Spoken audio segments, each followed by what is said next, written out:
ಆತ್ಮೀಯರೇ ನಮಸ್ಕಾರ. Balu smiles YouTube ಚಾನಲ್ಗೆ ನಿಮ್ಮೆಲ್ಲರನ್ನ ಆತ್ಮೀಯವಾಗಿ ಸ್ವಾಗತಿಸ್ತಾ ಇದ್ದೀನಿ. ಕಡಲ ತಡಿಯ ಸುಂದರ ಅಲೆಗಳು ಪಾದವನ್ನು ಸ್ಪರ್ಶ ಮಾಡ್ತಾ ಇದೆ. ಸುರತ್ಕಲ್ಲಿಗೆ ಸ್ವಾಗತ. ಒಂದು ಅದ್ಭುತ ಕವಿಯ ಒಂದು ದರ್ಶನಕ್ಕೆ, ಅವರ ಅನುಭವಕ್ಕೆ ಇಲ್ಲಿಗೆ ಆಗಮಿಸಿದ್ವಿ. ಬಹಳ ವಿಚಾರಗಳನ್ನ ಅವ್ರಗಳ ಜೊತೆ ತಿಳ್ಕೊಳ್ಳೋದಿದೆ, ಮಾತಾಡೋದಿದೆ. ಬನ್ನಿ, ಬಹಳಷ್ಟು ವಿಚಾರಗಳನ್ನ ಅವ್ರ ಜೊತೆ ನಾವು ಮಾತಾಡ್ತಾ ತಿಳ್ಕೊಳ್ತಾ ಹೋಗೋಣ. ಬಾಲು ಸ್ಮೈಲ್ಸ್ ಯೂಟ್ಯೂಬ್ ಚಾನಲ್ಗೆ ಸಬ್ಸ್ಕ್ರೈಬ್ ಆಗೋದನ್ನ ಮರಿಬೇಡಿ. ಬನ್ನಿ ಹೋಗೋಣ.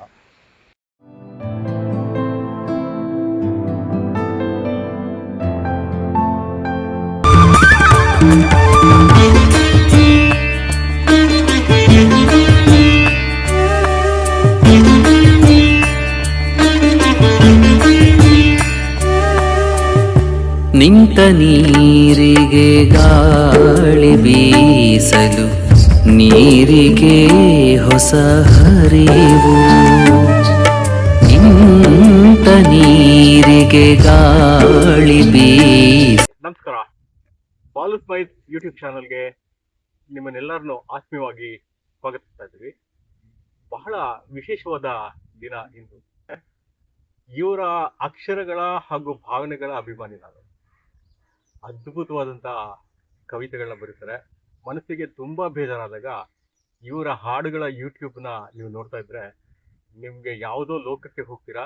ಜೊತೆಗೆ ನಿಮ್ಮ ಮನಸ್ಸಿಗೆ ನಿಮಗೆ ಸಮಾಧಾನ ಸಿಗುವಂತ ಅಕ್ಷರಗಳು, ಭಾವನೆಗಳು ಹಾಡಿನ ರೂಪದಲ್ಲಿ ಹೊರಹೊಮ್ಮುತ್ತೆ. ಯಾರು ಇವರು ಅಂತೀರಾ? ಶ್ರೀ ರವೀಂದ್ರ ನಾಯಕ್ ಕಣ್ಣಕ್ಕೆ ಬಿಟ್ಟು ಅಂತೇಳಿ ಬಹಳ ಅದ್ಭುತವಾದಂತ ಅಕ್ಷರಗಾಡಿಗ. ಕವಿತೆಗಳಿಗೆ ಪ್ರೀತಿಯಿಂದ ಭಾವನೆಗಳನ್ನ ತುಂಬಿ ನಮ್ಮ ಮನಸ್ಸಿನ ಹಾಡುಗಳಾಗಿ ರೂಪುಗೊಳಿಸುವುದರಲ್ಲಿ ನಿಸ್ಸೀಮ ಇವರು. ನಮ್ಮ ಈ ಒಂದು ಚಾನಲ್ನ ಇವತ್ತಿನ ಅತಿಥಿಗೆ ಹಾರ್ದಿಕವಾಗಿ ಸ್ವಾಗತಿಸ್ತಾ ಇದ್ದೀವಿ. ರವೀಂದ್ರ ನಾಯಕ್ ಅವರೇ, ಆತ್ಮೀಯ ನಮಸ್ಕಾರಗಳು. ನಮ್ಮ ಚಾನಲ್ಗೆ ಭೇಟಿ ಕೊಡೋದಕ್ಕೆ ಬಹಳ ಖುಷಿ ಆಯ್ತು.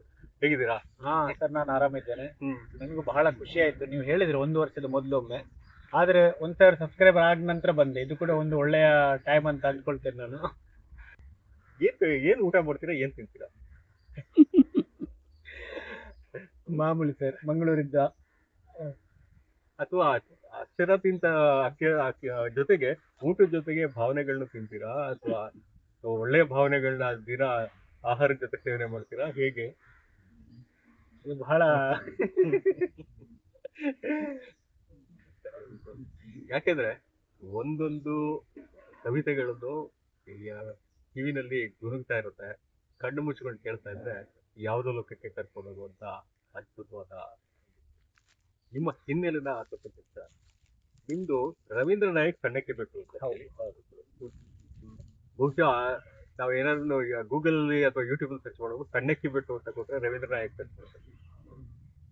ಊರಿನ ಹೆಸರನ್ನ ನಿಮ್ಮ ಹೆಸರಿನ ಜೊತೆ ಸೇರಿಸ್ಕೊಂಡು ಅದನ್ನು ಸಹಿತ ಅವನಲೋಕದಲ್ಲಿ ಮೆರೆಸ್ತಾ ಇದ್ದೀರಾ. ಸಣ್ಣಕ್ಕಿ ಬೆಟ್ಟದಲ್ಲಿ ನಿಮ್ಮ ಬಾಲ್ಯ ಆಯ್ತಾ? ನಿಮ್ಮ ಬಾಲ್ಯದ ತುಂಟಾಟಗಳೇನಾಗಿತ್ತು, ಅವುಗಳ ಬಗ್ಗೆ ಸ್ವಲ್ಪ ನಮ್ ಜೊತೆ ಹಂಚಿಕೊಂಡ್ರೆ. ಬಾಲ್ಯ ಅನ್ನೋದು ಎಲ್ರಿಗೂ ಕೂಡ ಬಹಳ ಒಂದು ಮಧುರವಾದ ನೆನಪನ್ನು ಕೊಡುವಂತಹ ಒಂದು ಬದುಕಿನ ಕಾಲಘಟ್ಟ. ಎಲ್ಲರೂ ಕೂಡ ತುಂಬಾ ಒಂದು ಮನಸ್ಸು ಮೃದುವಾದಾಗ, ಪ್ರಫುಲ್ಲವಾದಾಗ, ಅಥವಾ ಯಾವುದೋ ಒಂದು ಸಂಕಟದ ಕ್ಷಣಗಳಲ್ಲಿ ಸಿಲುಕಿಕೊಂಡಾಗ ನಾವು ಮತ್ತೆ ಮತ್ತೆ ನೆನಪು ಮಾಡ್ಕೊಳ್ಳೋದು ನಮ್ಮ ಬಾಲ್ಯವನ್ನೇ. ನನ್ನ ಬಾಲ್ಯ ಕೂಡ ಒಂಥರ ಬಡತನದಲ್ಲಿದ್ದಾಗಲೂ ಒಂಥರ ಶ್ರೀಮಂತ ಬಾಲ್ಯ ಅದು. ನನ್ನ ಊರು ಕೇಳಿದ್ರೆ ಅದು ಸಣ್ಣಕ್ಕಿಬೆಟ್ಟು ಊರು. ಅದು ಉಡುಪಿ ತಾಲೂಕಿನ ಮಣಿಪಾಲ ನಂತರ ಒಂದು ಬರುವಂತ ಒಂದು ಊರು ಪರ್ಕಳ ಅಂತ ಇದೆ. ಅದರಲ್ಲಿರೋ ಒಂದು ಸಣ್ಣ ಹಳ್ಳಿ. ಪರ್ಕಳ ಪರಿಸರದಲ್ಲಿ ತುಂಬಾ ಬೆಟ್ಟುಗಳಿವೆ. ತರ್ಲೆಬೆಟ್ಟು, ಸಣ್ಣಕ್ಕಿಬೆಟ್ಟು, ಮಾಣೆಬೆಟ್ಟು, ಈ ತರ ಬೆಟ್ಟುಗಳು. ಅಂದ್ರೆ ಅದೊಂದು ಬಯಲು, ಗದ್ದೆ. ಅಂಥದ್ರಲ್ಲಿ ನನ್ನದೊಂದು ಸಣ್ಣಕ್ಕಿಬೆಟ್ಟು ಅನ್ನೋ ಒಂದು ಸಣ್ಣ ಹಳ್ಳಿ ಅದು. ನನ್ನ ಅಪ್ಪ ಸುಬ್ರಾಯ ನಾಯಕ್ ಅಂತ ಹೇಳಿ, ಅಮ್ಮ ಸುನಂದ. ನಮ್ಮ ಊರಿನಲ್ಲಿ ಹೇಗಿತ್ತು ಅಂತ ಹೇಳಿದ್ರೆ, ನಮ್ಮ ಊರಿನಲ್ಲಿ ಮಾತ್ರ ನಮ್ಮ ಮನೆಯಲ್ಲಿ ಕೂಡ ಒಂದು ಎಲ್ಲ ಈ ತುಳುನಾಡಲ್ಲಿ ಇರುವ ಹಾಗೆ ಒಂದು ದಟ್ಟವಾದ ಯಕ್ಷಗಾನದ ಒಂದು ಛಾಯೆ ಇತ್ತು. ಅಂದ್ರೆ ಆ ಊರಿನಲ್ಲಿ ಬಯಲಾಟಗಳನ್ನ ಆಡಿಸ್ತಾ ಇದ್ರು. ಅಪ್ಪ ಕೂಡ ಯಕ್ಷಗಾನದ ಒಬ್ರು ಪಾತ್ರಧಾರಿಯಾಗಿದ್ರು. ಮನೆಯಲ್ಲಿ ಯಕ್ಷಗಾನದ ಹಾಡುಗಳನ್ನು ಗುಣುಕ್ತಾ ಇದ್ರು. ನನಗೆ ನೆನಪಿದ್ದ ಪ್ರಕಾರ ನಮ್ಮ ಮನೆಯಲ್ಲಿ ಆ ಸಮಯದಲ್ಲಿ ಇದ್ದದ್ದು ಒಂದೇ ಫೋಟೋ, ಅದು ಕಾಳಿಂಗನವಾಡ ಅವರಿದ್ದು. ಅಂದ್ರೆ ಅವರ ಅದ್ಭುತ ಭಾಗವತರು ಅವರ ಒಂದು ಫೋಟೋ ಇತ್ತು. ಆ ಫೋಟೋವನ್ನು ನಾನು ನೋಡ್ತಾ ಬೆಳೆದವನು. ಹಾಗಾಗಿ ಮತ್ತೆ ನನ್ನ ಅಪ್ಪ ಕೂಡ ಮನೆಯಲ್ಲಿ ಯಕ್ಷಗಾನದ ಪದ್ಯಗಳನ್ನು ಆಗಾಗ ಗುಣುಕ್ತಾ ಇದ್ರು. ಅದು ಆಗ ನನಗೆ ಅನಿಸಿರ್ಲಿಲ್ಲ. ಆಗ ಈಗ ಹಿಂದೆ ತಿರುಗಿ ನೋಡಿದಾಗ ಆ ಪದ್ಯಗಳ ಒಂದು ಗುಣಗುಣುವಿಕೆ ಅದು ನನ್ನಲ್ಲಿ ಯಾವುದೋ ಒಂದು ಬೀಜ ರೂಪವಾಗಿ ಇದ್ದಿರ್ಬೋದು. ಈ ಎಲ್ಲ ಕವಿತೆಗಳ ಹಿನ್ನೆಲೆಯಲ್ಲಿ ಆ ಪದ್ಯಗಳ ಬೀಜ ಇದ್ದಿರ್ಬೋದು ಅಂತ ಅನ್ಸುತ್ತೆ. ಇದು ಮತ್ತೆ ಉಳಿದಂತೆ ನನ್ನ ಬಾಲ್ಯ ಅಂತ ತುಂಬಾ ಹೇಳಿಕೊಳ್ಳುವಂತ ಇಂಟ್ರೆಸ್ಟಿಂಗ್ ಇರುವ ಸಂಗತಿಗಳನ್ನೆಲ್ಲ ಎಲ್ಲರ ಬಾಲ್ಯ ಇದ್ದ ಹಾಗೆ ನಾನು ಕೂಡ ಬೆಳ್ತಾ ಹೋದವನು. ಮತ್ತೆ ಕವಿತೆಗಳನ್ನು ಯಾವಾಗ ಬರೆದಿರ ಅಂತ ಹೇಳಿದ್ರೆ ಅದು ಬಾಲ್ಯದಲ್ಲಿ ಯಾವುದೇ ಕವಿತೆಯನ್ನು ನಾನು ಬರೆದಿಲ್ಲ. ಸಾಹಿತ್ಯದ ನಂಟು ಅಷ್ಟೇ ಇರಲಿ, ಯಕ್ಷಗಾನದ ನಂಟು ಮಾತ್ರ ಇದ್ದದ್ದು ನನ್ನ ಬಾಲ್ಯದಲ್ಲಿ. ಸೊ ಈಗ ನೀವು ಸಣ್ಣಕ್ಕಿ ಬಿಟ್ಟ ಬಗ್ಗೆ ಹೇಳ್ತಾ ಇದ್ರಿ, ಕಾಳಿಂಗರಾವ್ ಅವರ ಬಗ್ಗೆ, ಭಾಗವತಿಕೆ ಬಗ್ಗೆ ಒಂದು ದಂತಕಥೆ ಯಕ್ಷಗಾನ. ಹೌದು, ಇವತ್ತಿಗೂ ಎಂದೆಂದಿಗೂ ಮರೆಯಲಾಗದಂತ ಒಂದು ಅದ್ಭುತವಾದ ದಂತಕಥೆ. ಅವರು ಬಡಗತಿಟ್ಟಿನಲ್ಲಿ ಇದು ಮಾಡ್ತಾ ಇದ್ದಾರೆ. ಬಹುಶಃ ಯಕ್ಷಗಾನ ಪ್ರಸಂಗದಲ್ಲಿ ಅವರ ಹೆಸರು ಚಿರಸ್ಥಾಯಿಯಾಗಿ ಎಂದೆಂದಿಗೂ ಇರುತ್ತೆ. ಅಂತಹ ಭಾಗವತಿಕೆಯನ್ನ ಚಿಕ್ಕ ವಯಸ್ಸಿಂದ ಕೇಳ್ತೇನೆ. ಆದ್ರೆ ನಿಮ್ಮಲ್ಲಿರೋ ಭಾವನೆಗಳು ಬಹಳ ವಿಶೇಷವಾಗಿ ಬೇರೆ ರೀತಿಯಲ್ಲೇ ಹೋಗ್ತಾ ಇದೆ. ಪ್ರೀತಿ, ಕಡಲು, ಜೊತೆಗೆ ಪರಿಸರ, ಭಾವನೆಗಳು, ಮನುಷ್ಯನ ಭಾವನೆಗಳನ್ನ ಹೇಗೆ ವ್ಯಕ್ತಪಡಿಸಿದೆ, ಇವುಗಳ ಬಗ್ಗೆನೇ ನಿಮ್ಮ ಕವಿತೆಗಳು ಕೂತಿದ್ದಾವೆ. ನಿಮ್ಮ ಮೊದಲನೇ ಕವಿತೆ ಹೇಗೆ ಮೂಡಿತು, ಯಾವ ರೀತಿ ನೀವು ಅದನ್ನ ಬರೆಯೋದಕ್ಕೆ ಶುರು ಮಾಡಿದ್ರಿ? ಕವಿತೆಗಳ ವಿಷಯಕ್ಕೆ ಬಂದ್ರೆ ನನಗೆ ನೆನಪಿದ್ದ ಹಾಗೆ ನಾನು ಡಿಪ್ಲೊಮಾ ಮಾಡ್ತಾ ಇರುವಾಗ ಮೊದಲ ಕವಿತೆ ಬರ್ತದೆ. ಅಂದ್ರೆ ಅಲ್ಲಿವರೆಗೆ ನಾನು ಯಾವುದೇ ಬರವಣಿಗೆಯಲ್ಲಿ ತೊಡಗಿಕೊಂಡಿರೋನಲ್ಲ. ಆದ್ರೆ ನಾನು ಓದ್ತಾ ಇದ್ದೆ. ನಾನೊಂದು ಸಾಹಿತ್ಯದ ಬಹಳ ದೊಡ್ಡ ಪ್ರೇಮಿ. ಶಿವರಾಮ್ ಕಾರಂತಲಕ ಕಾದಂಬರಿಗಳಿರ್ಬೋದು, ಭೈರಪ್ಪನವರಿರ್ಬೋದು, ಕುವೆಂಪು ಇರ್ಬೋದು. ಹಾಗಾಗಿ ಕಾದಂಬರಿಗಳನ್ನು, ಸಣ್ಣ ಕಥೆಗಳನ್ನು ನಾನು ಬಹಳ ಇಷ್ಟಪಟ್ಟು ಓದ್ತಾ ಇದ್ದೆ. ಅದು ಯಾವುದೇ ನನಗೆ ಬರವಣಿಗೆ ಮುಂದೆ ಯಾವತ್ತೂ ಒಂದು ನಾನು ಬರಿತೇನೆ ಅನ್ನುವ ಕಲ್ಪನೆ ಕೂಡ ಇರಲಿಲ್ಲ. ಖಾಲಿ ಒಳ್ಳೆ ಓದುಗನಾಗಿ ಮಾತ್ರ ನಾನು ಇದ್ದದ್ದು ಆ ಸಮಯದಲ್ಲಿ. ಮತ್ತು ನನಗೆ ಒಂದು ಸಮಯದಲ್ಲಿ BR ಲಕ್ಷ್ಮಣರಾವ್, HS ವೆಂಕಟೇಶ್ ಮೂರ್ತಿ ಇವರ ಕವಿತೆಗಳು ನನ್ನ ಒಳಗೆ ಇಳಿಲಿಕ್ಕೆ ಆರಂಭ ಮಾಡಿದವು. ಅದು ನನಗೆ ನೆನಪಿದ್ದ ಪ್ರಕಾರ ಒಂದು PUC ನಂತರದ ಕಾಲಘಟ್ಟದಲ್ಲಿ. ಟೀನೇಜ್ ಕೂಡ ಅಂತದ್ದೇ. ಪ್ರೀತಿ, ಪ್ರೇಮ, ಪ್ರಣಯ, ವಿರಹ ಈ ಕವಿತೆಗಳನ್ನೆಲ್ಲ ಅರ್ಥ ಮಾಡಿಕೊಳ್ಳುವಂತಹ ಅಥವಾ ನಮ್ಮ ಎದೆಗೆ ತುಂಬಿಕೊಳ್ಳುವಂತಹ ಹೊತ್ತು ಅದು ಒಂಥರ. ಆ ಸಮಯದಲ್ಲಿ ನನ್ನೆಲ್ಲ ಭಾವನೆಗಳಿಗೆ, ನನ್ನೆಲ್ಲ ತುಮುಲಗಳಿಗೆ, ಟೀನೇಜ್ನ ಕನವರಿಕೆಗಳಿಗೆ ಎಲ್ಲ ನನ್ನ ಒಳಗೆ ತುಂಬಿಕೊಂಡದ್ದು BR ಲಕ್ಷ್ಮಣರಾವ್, HS ವೆಂಕಟೇಶ್ ಮೂರ್ತಿ, GS ಶಿವರುದ್ರಪ್ಪ ಅವರ ಭಾವಗೀತೆಗಳು. ಹಾಗಾಗಿ ನಾನು ಭಾವಗೀತೆಗಳನ್ನೇ ಉಸಿರಾಡಿಕೊಂಡು ಆ ಕವಿತೆಗಳ ಪ್ರಪಂಚಕ್ಕೆ ನಾನು ಕಾಲಿಟ್ಟವನು. ನಾನು ಡಿಪ್ಲೊಮಾ ಕಲಿತಾ ಇದ್ದಾಗ ಮಂಗಳೂರಿನಲ್ಲಿ ಕರ್ನಾಟಕ ಪಾಲಿಟೆಕ್ನಿಕ್ ಕಾಲೇಜ್ನಲ್ಲಿ ಕಲಿತಾ ಇದ್ದದ್ದು. ಆ ಕಾಲೇಜ್ನ ಹಾಸ್ಟೆಲ್ನಲ್ಲಿ ಇದ್ದೆ ನಾನು. ಆ ಸಮಯದಲ್ಲಿ ಶ್ರೀನಿವಾಸ್ ನಾಯಕ್ ಅಂತ ನನ್ನ ಒಬ್ರು ಫ್ರೆಂಡ್ ಇದ್ರು. ಅವನು ಬರಿತಾ ಇದ್ದ ಕವಿತೆಗಳನ್ನು, ತುಂಬಾ ಕವಿತೆಗಳನ್ನು ಬರಿತಾ ಇದ್ದ. ಮ್ಯಾಗಝಿನ್ಗಳಲ್ಲಿ ಪ್ರಕಟ ಆಗ್ತಾ ಇತ್ತು. ಮತ್ತೆ ಇನ್ನೊಂದು ವಿಶೇಷ ಅಂತ ಹೇಳಿದ್ರೆ, ಅವನು ಕವಿತೆಗಳನ್ನು ಬರೆದ ನಂತರ ಕವಿಗೆ ಏನೊಂದು ಹುಚ್ಚು ಒಂದು ಇದೆ ಅಂತ ಹೇಳಿದ್ರೆ, ಕವಿತೆ ಬರೆದ ನಂತರ ಯಾರಾದ್ರೂ ನನ್ನ ಕವಿತೆಯನ್ನು ಕೇಳಿಸಿಕೊಳ್ಳೋ ಒಂದು ಕಿವಿ ಬೇಕು. ಯಾರ ಎದುರಾದ್ರೂ ಆ ಕವಿತೆಗಳನ್ನು ನಾನು ಓದ್ಬೇಕು. ಅದು ಹೇಗಿದೆ ಅಂತ ಹೇಳಿ ಯಾರದಾದ್ರೂ ಒಂದು 4 ಮಾತು ಬೇಕಾಗತ್ತೆ. ಓದುವ ಸಮಯದಲ್ಲಿ ಆ ಕವಿತೆಗಳನ್ನು ಕೇಳಿಕೊಳ್ಳುವ ಕಿವಿ ಇರ್ಲಿಲ್ಲ. ನಾನು ಮಾತ್ರ ಸಿಗ್ತಾ ಇದ್ದ ಅವನಿಗೆ. ಸೊ ಹಾಗಾಗಿ ನನ್ನ ರೂಮಿಗೆ ಬರ್ತಾ ಇದ್ದ, ಬಂದು ಅಲ್ಲಿ ಬರೆದ ಕವಿತೆಗಳನ್ನು ಓದ್ತಾ ಇದ್ದ. ಅದು ಕೂಡ ಎಲ್ಲೋ ಒಂದ್ ಕಡೆ ನನ್ನಲ್ಲಿ ಕವಿತೆಗಳನ್ನು ಬರೆಯುವ ಒಂದು ಪ್ರೇರಣೆ ಇರ್ಬೋದು. ಸೊ ಹಾಗಾಗಿ ಅವನನ್ನು ನಾನು ಯಾವತ್ತು ಕವಿ ಮಿತ್ರ ಅಂತ ಹೇಳ್ತೇನೆ. ಡಿಪ್ಲೊಮಾ ಕೊನೆಯ ವರ್ಷದಲ್ಲಿ ನಾನು ನನ್ನ ಮೊದಲ ಕವಿತೆ ಬರ್ದೆ. ಮೊದಲ ಕವಿತೆ ಕೂಡ ನನ್ನ ಮೊದಲ ಕವನ ಸಂಕಲನದಲ್ಲಿ ಪ್ರಿಂಟ್ ಮಾಡಿದ್ದೇನೆ, ಅದನ್ನು ಒಲವ ಪಾತ್ರೆ ಅಂತ ಹೇಳಿ. ಹಾಗೆ ಕವಿತೆಗಳ ಒಂದು ಜರ್ನಿ ಸ್ಟಾರ್ಟ್ ಆಯ್ತು. ಆದ್ರೆ ಕವಿತೆಗಳು ಅಷ್ಟು ಸುಲಭವಾಗಿ ರೂಪುಗೊಳ್ಳಲ್ಲ. ಯಾಕಂದ್ರೆ ಪದಗಳು ಕೂತ್ಕೊಳ್ಳೋದಕ್ಕೆ ತಕರಾರು ಮಾಡುತ್ತವೆ, ಭಾವನೆಗಳ ಜೊತೆ ಅದು ಬೆರೆಯೋದಕ್ಕೆ ಕೆಲವೊಂದು ಸರಿ ನಿರಾಕರಿಸುತ್ತವೆ. ನಮ್ಮ ಭಾವನೆಗಳಿಗೆ ಆ ಅಕ್ಷರಗಳನ್ನ ಸಾಲಾಗಿ ನಿಲ್ಲಿಸಿ ಶಿಸ್ತಿನಿಂದ ನಿಲ್ಲಿಸಿ ಅದಕ್ಕೆ ಭಾವನೆಗಳ ಪ್ರೀತಿಯಿಂದ ಮೈ ತೊಡವಿ ಅದನ್ನ ಕವಿತೆ ಕಟ್ಟಬೇಕು. ಇಂತಹ ಒಂದು ಚಾಕಚಕ್ಯತೆ ಚಮತ್ಕಾರ ಹೇಗೆ ರೂಪುಗೊಳ್ತದೆ? ನಾನು ಕುವೆಂಪು ಅವರ ಒಂದು ಮಾತು ನನಗೆ ಬಹಳ ಸೂಕ್ತ ಅಂತ ಅನ್ಸುತ್ತೆ ಸರ್. ಪ್ರತಿ ಇಂಥ ಪ್ರಶ್ನೆ ಬಂದಾಗ ಕುವೆಂಪು ರಾಮಾಯಣ ದರ್ಶನ ಮುಂದೆ ಅದರಲ್ಲಿ ಹೇಳ್ತಾರೆ ಅವರು, ಇದು ವ್ಯಾಕರಣ, ಛಂದಸ್ಸು, ಲಘು, ಮಾತ್ರೆ, ಗುರು ಇಂಥ ಒಂದು ಸೂತ್ರಗಳಿಂದ ಕೂತು ನಾವು ಕವಿತೆ ಬರಿಬೇಕು ಅಂತ ಅಂದ್ಕೊಂಡ್ರೆ ಅದು ನಿಮ್ಗೆ ಕವಿತೆ ಆಗಲ್ಲ. ಕವಿ ಯಾವತ್ತು ತನ್ನ ಹೃದಯದ ಭಾವಾವೇಶವನ್ನೇ ನೆಚ್ಕೊಂಡು ಬರಿತಾನೆ ಅಂತ ಹೇಳಿ. ಸೊ ಆಗ ಮಾತ್ರ ಅದು ನಿಜವಾದ ಕವಿತೆ ಆಗತ್ತೆ. ಸೊ ನನಗೆ ನನ್ನ ಹೆಚ್ಚಿನ ಕವಿತೆಗಳಲ್ಲಿ ಇರುವ ವಸ್ತುವೇ ಮನುಷ್ಯನ ನಡುವಿನ ಒಂದು ಬಾಂಧವ್ಯ ಇರ್ಬೋದು, ಅಥವಾ ಬಾಂಧವ್ಯಗಳ ನಡುವಿನ ಸಂಕೀರ್ಣತೆ ಇರ್ಬೋದು, ತಾಕಲಾಟಗಳಿರ್ಬೋದು. ಯಾಕಂದ್ರೆ ಮನುಷ್ಯ ಸಂಘಜೀವಿ ಆದ್ರೂ ಕೂಡ ಅವನು ಬೆರೆಯುವುದನ್ನು ಕಲಿಯುವುದೇ ಇಲ್ಲ ಕೊನೆಯವರೆಗೂ. ಸೊ ಸಣ್ಣ ಸಣ್ಣ ವಿಷಯಗಳಲ್ಲಿ ದೂರ ನಿಂತು ಬಿಡ್ತಾನೆ. ಹತ್ತಿರವಿದ್ದು ದೂರ ನಿಲ್ಲುವೆವು ನಮ್ಮ ಹಮ್ಮಿನ ಕೋಟೆಯಲ್ಲಿ, ಎಷ್ಟು ಕಷ್ಟವು ಹೊಂದಿಕೆ ಎಂಬುದು 4 ದಿನದ ಬದುಕಿನಲ್ಲಿ ಅಂತ ಶಿವರುದ್ರಪ್ಪ ಏನು ಬರೀತಾರಲ್ಲ, ಅದು ಬಹುಶಃ ಪ್ರತಿ ಕವಿಯನ್ನು ಕಾಡುವಂತ ವಸ್ತು.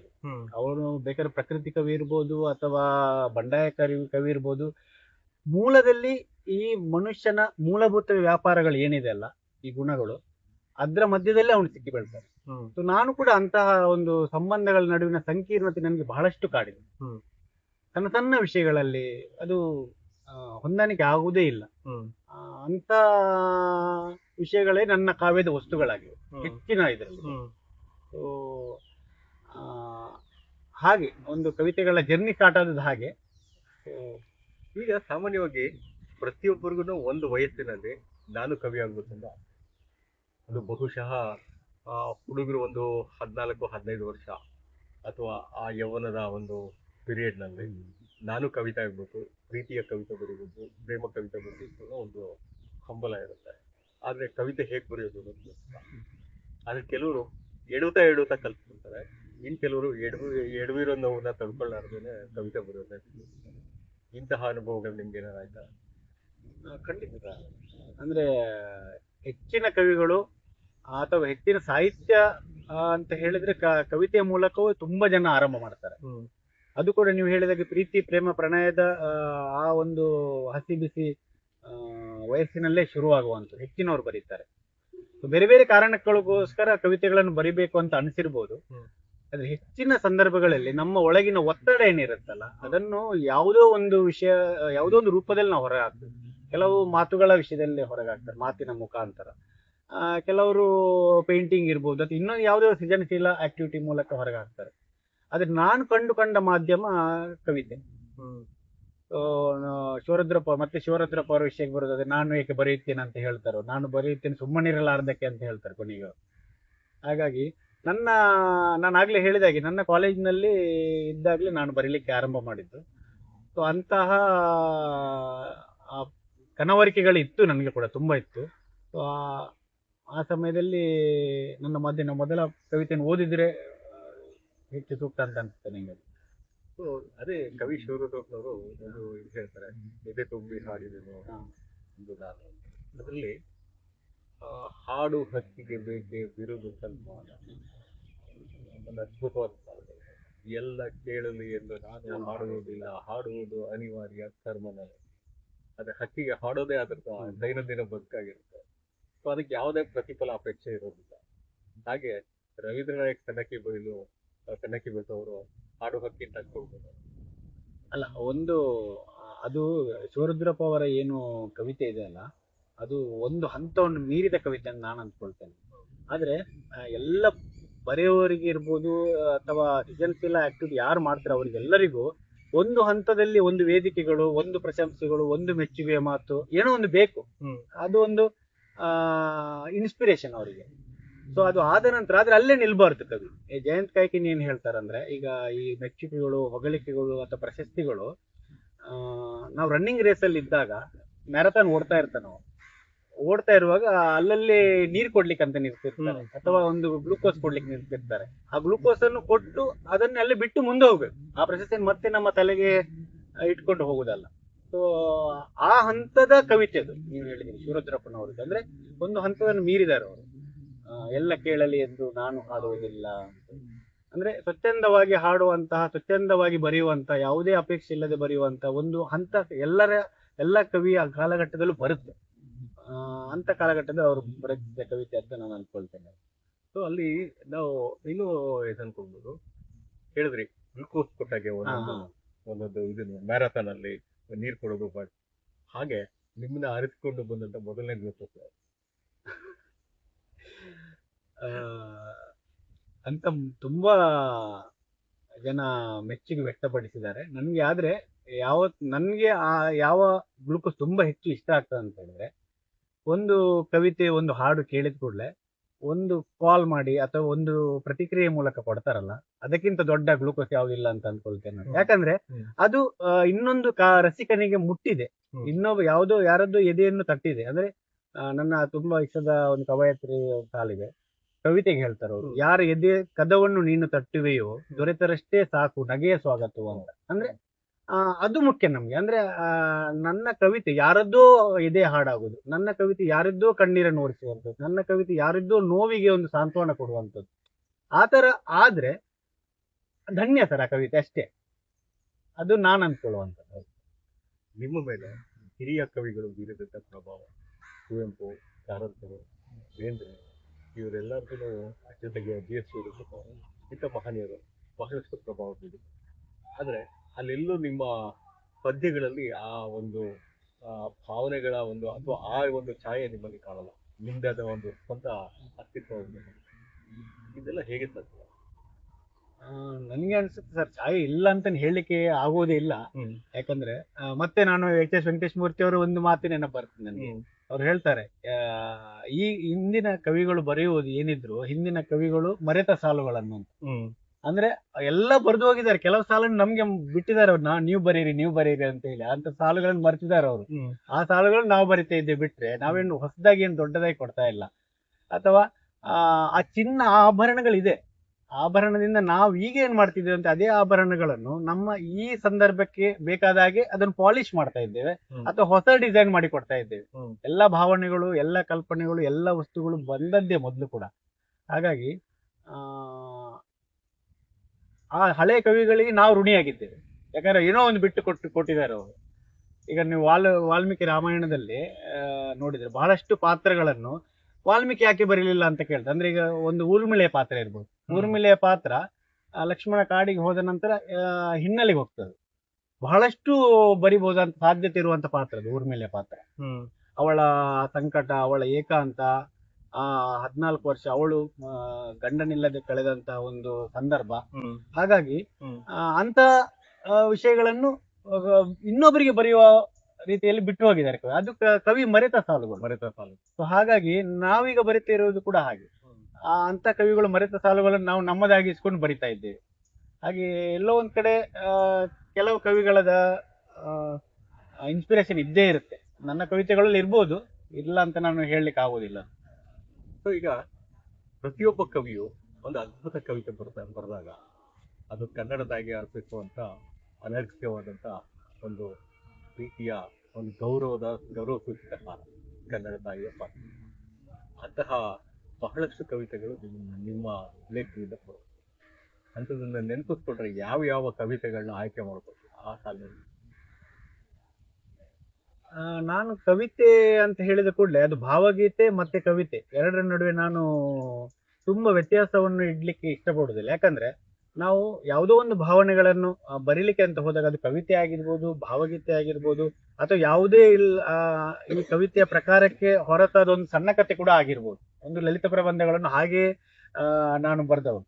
ಅಂದ್ರೆ ಯಾವುದು ಪ್ರಕಾರಕ್ಕೆ ಸೇರಿದ ಯಾವುದೋ ಒಂದು ಲಹರಿಯಲ್ಲಿ ನಾನು ಬರೆದಾಗ ಅದು ಲಲಿತ ಪ್ರಬಂಧಗಳಾಗಿ.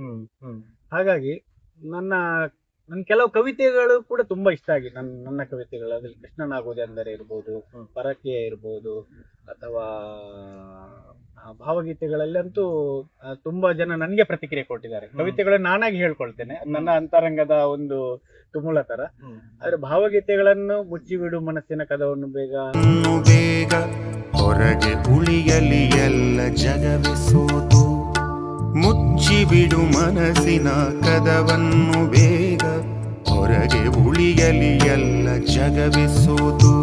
ನೂರು ನೋವಿನ ನಡುವೆ, ಎದೆಯ ಸತ್ಯವನ್ನೆಲ್ಲ, ಎದೆಯ ಸತ್ಯವನೆಲ್ಲ ಬಗೆದು ಕಾಣಲೇನಿದೆ ನಿನಗೆ, ಎದೆಯ ಸತ್ಯವನೆಲ್ಲ ಬಗೆದು ಕಾಣಲೇನಿದೆ ನಿನಗೆ. ಹೀಗೆ ಬಹಳಷ್ಟು ಕವಿತೆಗಳು ಜನರನ್ನು ಮುಟ್ಟಿದೆ ಮತ್ತು ಜನರಿಂದ ಬಹಳಷ್ಟು ಅಭಿಪ್ರಾಯಗಳು, ಮೆಚ್ಚುಗೆ ಅಥವಾ ಆ ಕವಿತೆಯ ಬಗ್ಗೆ ಅವರ ಅಭಿಪ್ರಾಯಗಳು ತುಂಬಾ ಸಿಕ್ಕಿದೆ ನಮಗೆ. ಈಗ ಪ್ರತಿಯೊಬ್ಬ ಕವಿಗೂ ತಾನು ಬರೆದಂತ ಕೆಲವೊಂದು ಕವಿತೆಗಳು ಸದಾ ಮನಸ್ಸಿನಲ್ಲಿ ನನಗೆ ಹೀಗೆ ಬರದೆ ಯಾತಿಗೆ ಬರುತ್ತೆ ಅಂತ ಗೊತ್ತಿಲ್ಲ, ಯಾವುದೋ ಒಂದು ಕ್ಷಣದಲ್ಲಿ ಅದು ಕವಿತೆ ಆಗಿ ಬಂದು, ಆದ್ರೆ ಆ ಕವಿತೆ ಪದೇ ಪದೇ ಕಾಡ್ತಾ ಇದೆ. ಅಂತಹ ಕಾಡುವ ಕವಿತೆಗಳನ್ನ ನೆನಪಿಸ್ಕೊಂಡು ಇಲ್ಲಿ ಒಂದಷ್ಟು ಮೇಲೆ ಹಾಕಿದ್ರೆ ಅದು ನಾನು ಮೊನ್ನೆ ಕೂಡ ಒಮ್ಮೆ ಮಾತಾಡುವಾಗ ಹೇಳ್ತಾ ಇದ್ದೆ, ಕವಿತೆ ಕವಿಯನ್ನು ಹುಡ್ಕೊಂಡು ಬರುತ್ತೆ.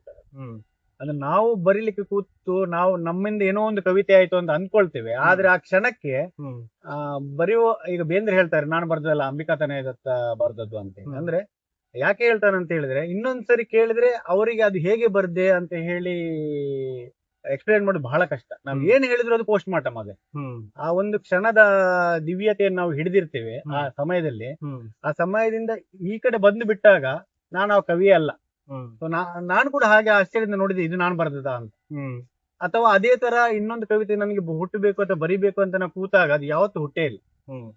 ಸೊ ಅಂತ ಕವಿತೆಗಳು ತುಂಬಾ ಇದೆ ನನಗೆ. ನಾನು ಈಗಲೇ ಹೇಳಿದಾಗೆ ಮುಚ್ಚಿಬಿಡು ಮನಸ್ಸಿನ ಕದವನ್ನು ಬೇಗ ಅಂತ ಒಂದು ಕವಿತೆ ನನಗೆ. ಬೇಗ ಹೊರಗೆ ಉಳಿಯಲಿ ಎಲ್ಲ ಜಗವಿಸೋದು, ಮುಚ್ಚಿಬಿಡು ಮನಸ್ಸಿನ ಕದವನ್ನು ಬೇಗ, ಹೊರಗೆ ಉಳಿಯಲಿ ಎಲ್ಲ ಜಗವಿಸೋದು. ಅದು ಕೊಟ್ಟ ಸಾಂತ್ವನ ಅಥವಾ ಜನರಿಂದ ಸಿಕ್ಕಿದ ಒಂದು ಪ್ರತಿಕ್ರಿಯೆಗಳು ಅದು ಬಹಳ ಅಪಾರ. ಅದರಲ್ಲಿ ಅದನ್ನ ಹೇಳಲಿಕ್ಕಾಗ್ತದ ಮುಚ್ಚಿ ಬಿಡು. ಅದು ರಾಘವೇಂದ್ರ ಬಿಜಾಡಿ ಅವರು ಅದ್ಭುತವಾಗಿ ಸಂಯೋಜನೆ ಮಾಡಿದ್ದಾರೆ. ಯಾಕಂದ್ರೆ ಒಬ್ಬ ಸಂಯೋಜಕನ ಪಾತ್ರ ಕೂಡ ಬಹಳ ದೊಡ್ಡದು. ಒಂದು ಕವಿತೆಯನ್ನು ಭಾವಗೀತೆಯಾಗಿ ಜನರನ್ನು ಮುಟ್ಟಿಸುವಲ್ಲಿ ಅವನು ಕೂಡ ಮೂಲಭೂತವಾಗಿ ಕವಿ ಆಗಿರ್ಬೇಕಾಗಿತ್ತು. ಹೌದು, ಯಾಕಂದ್ರೆ ಕವಿತೆಯ ಸೂಕ್ಷ್ಮಗಳನ್ನು ಇಟ್ಟುಕೊಂಡು ಆ ಸಂಯೋಜನೆ ಮಾಡಿದ್ರೆ ಮಾತ್ರ ಅದು ಕವಿತೆ, ಸಂಯೋಜನೆ, ವಾದ್ಯ ಸಂಯೋಜನೆ ಮೂರು ಕೂಡ ಒಂದು ಸೂತ್ರದಲ್ಲಿ ಬರ್ಬೇಕು. ಅದೊಂಥರ ದಿವ್ಯಕ್ಷಣ ಅದು. ವಾದ್ಯ ಸಂಯೋಜನೆ ಕೂಡ ಮಾಡಿದವರು ಸಮೀರ್ ರಾವ್ ಅಂತ ಹೇಳಿ. ನನಗೆ ಅವರೊಟ್ಟಿಗೆ ಕೂಡ ಬಹಳ ಕೆಲವೆಲ್ಲ ಒಳ್ಳೆ ನೆನಪುಗಳಿವೆ. ಆ ಕವಿತೆ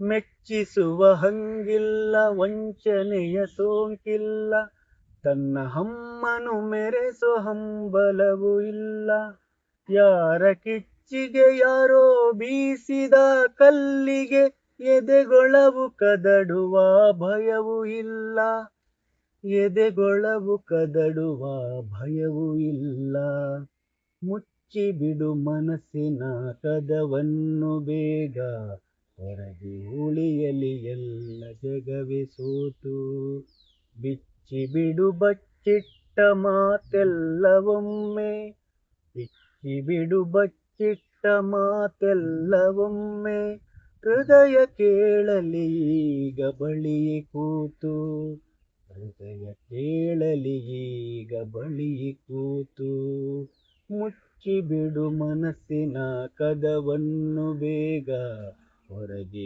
ಉಳಿಯಲಿ ಎಲ್ಲ ಜಗವೇ ಸೋತು. ಸುವ ಹಂಗಿಲ್ಲ, ವಂಚನೆಯ ಸೋಂಕಿಲ್ಲ, ತನ್ನ ಹಮ್ಮನು ಮೆರೆಸು ಹಂಬಲವೂ ಇಲ್ಲ. ಎಂತ ಅದ್ಭುತ ಕವಿತೆಗಳು. ಆ ಸಂಯೋಜನೆ ಕೂಡ ಬಹಳ ಒಂದು ಶಾಂತವಾಗಿ ಕೂತು ಕೇಳುವಂತ ಸಂಯೋಜನೆ. ಅದರಲ್ಲೂ ರಾಘವೇಂದ್ರ ಬಿಜಾಡಿ ಅವರು ಹಾಡ್ತಾ ಇದ್ರು. ಹೌದು, ನಿಮ್ಮ ಪ್ರತಿ ಅಕ್ಷರಗಳಿಗೂ ಜೀವ ತುಂಬುದು. ಆ ಕವಿತೆಯ ಬಗ್ಗೆ ಸಂಯೋಜನೆ ಮಾಡುವ ಮೊದಲು ರಾಘವೇಂದ್ರ ಬಿಜಾಡಿ ಅವರು ಕೇಳಿದ್ರು, ಇದು ಹೇಗೆ ಹುಟ್ಟಿತು, ನೀವು ಕೇಳಿದಾಗೆ ಹೇಗೆ ಹುಟ್ಟಿತು ಅಂತ ಹೇಳಿ. ತನ್ನ ಕವಿತೆಯನ್ನೇ ಎಕ್ಸ್ಪ್ಲೇನ್ ಮಾಡಬಾರ್ದು ಹೇಳ್ತಾರೆ. ಆದ್ರೆ ನಾನು ಹುಟ್ಟಿದ ಒಂದು ಸಂದರ್ಭ ಮಾತ್ರ, ಅದೇ ಭಾವಾನುವಾದ ಅಂತ ಕೂಡ ಅಲ್ಲ. ನಾನು DVG ಅವರ ಅಭಿಮಾನಿ. ಅವರ ಮಂಕುತಿಮ್ಮನ ಕಗ್ಗಗಳನ್ನಂತೂ ದಿನ 1-2 ಕಗ್ಗಗಳಾದ್ರೂ ಓದ್ತಾ ಇರ್ತೇನೆ ನಾನು.